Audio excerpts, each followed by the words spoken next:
Russia's winter PR campaign, the reason for the faux outrage.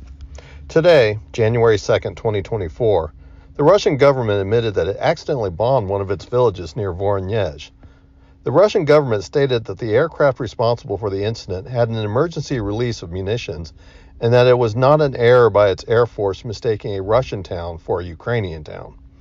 The government stated that there was no casualties and the residents who sustained damage would have their homes and buildings rebuilt quickly. The incident does not seem unusual in the context of war, but the Russian public admission and announcement over the incident are out of character, and it seems to be part of a new winter public relations campaign that coincides with the new aerial assault campaign on Ukraine, cities, and its infrastructure. The evening of December 28th, 29th, the Russian armed forces launched the largest aerial assault of the nearly two-year-old conflict. The attack was against multiple Ukrainian cities, including the capital of Kyiv, and consisted of 122 missiles, including hypersonic and cruise missiles, and dozens of Iranian drones. The attack was not completely unexpected, as NATO and Ukraine had noticed the Russian air attacks on the cities and had declined in the summer and fall, and it was speculated that Russia was stockpiling aerial munitions.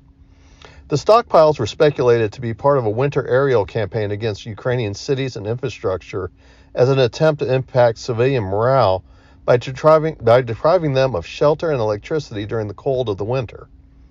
Ukraine stated that the attacks had killed 39 civilians and had wounded another 159.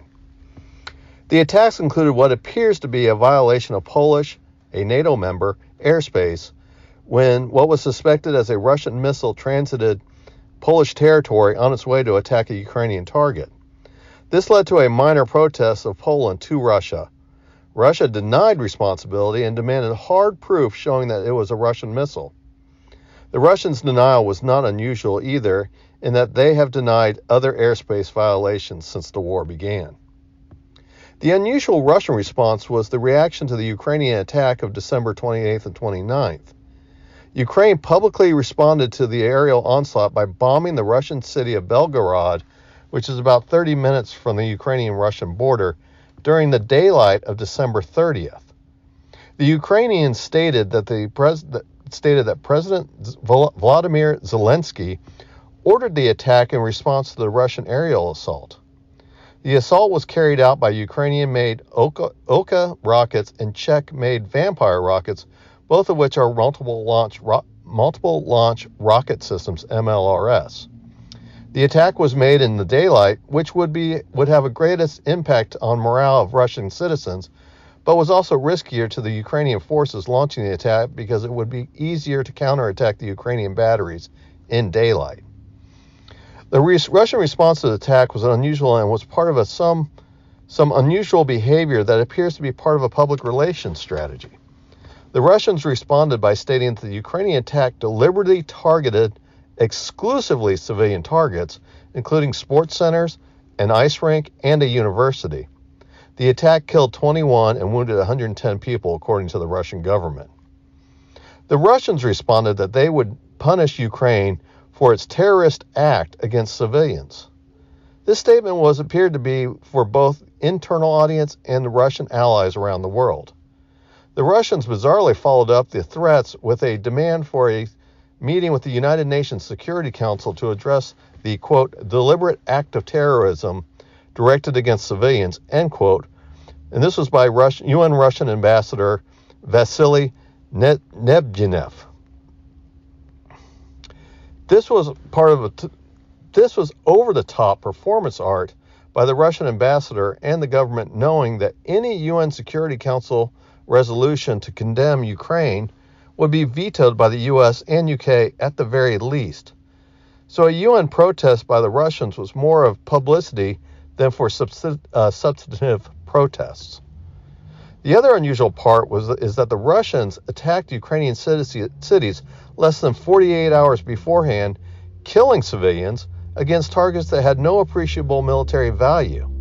Unless the Russian government views Ukrainian civilians as legitimate military targets under the philosophy of total war, but that would mean that civilians would be classified as the same type and legitimate military targets for the Russians. The statement to the UN and the press that followed the protests also rings hollow, in that the Russian government strenuously protests attacks on its territory by Ukrainians, viewing their territory as sacrosanct, but at the same time they attack Ukraine with near impunity and believe that themselves are fully justified to do so. The entire protest and public statements seem like the ultimate statement of hypocrisy for a country that has stated that the war, see other articles on my Substacks on provocative acts of NATO and the U.S. and its Ukraine policy that agitated a war, though cannot be viewed as justifying the Russian invasion. Attacks by Russians on Ukraine civilians are justified, according to the Russians, and Ukraine attacks on Russian civilians are part of a terrorism and need to be protested, according to the Russians. Why would the Russians make a double standard statement that cannot be considered intelligently effective to an international audience, even to countries that are still trying to maintain good relations with Russia? Countries like Turkey and Hungary cannot condemn Ukraine actions and be plainly blind to Russian actions within the same week and still maintain their credibility with their NATO and European Union partners. This type of ridiculous protest seems to hurt Russian international support, so it would appear logical that all this protest and outrage is part of a campaign to shore up the domestic support for the war. Russian President Vladimir Putin is running for re-election in March 2024, and perhaps it is a priority that he cannot have the election become a referendum on a war that will be in its third year by the time the voting starts. Therefore, Russians must vigorously respond to the attacks and public statements of outrage. It must show that Russia will make its protests to the West, who has been framed to the Russian people as a force that wants to destroy Russian culture. It also had to respond quickly with the promises to rebuild due to the accidental attack on Voronezh.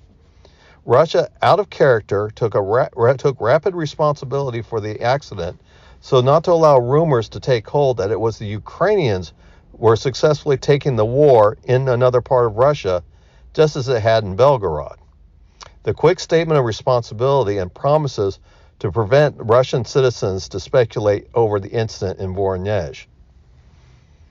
Time will tell if the domestic presidential politics is the reason for the Russian campaign in their public relations strategy when responding to Ukraine attacks on its territory.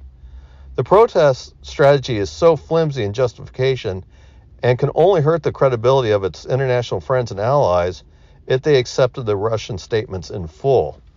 The decisions for Putin to run for re-election, therefore, is the one factor that seems to justify this response type of hypocritic statements. Putin is deeply popular in Russia, and so that he just needs to provide a message of strength and conviction to his electorate, because without credible opposition, he just has to provide the message to the base to demonstrate determination to fight Russia's enemies and support the war. His popularity within the country allows him to do so using an explanation that is not required to stand up to much internal scrutiny.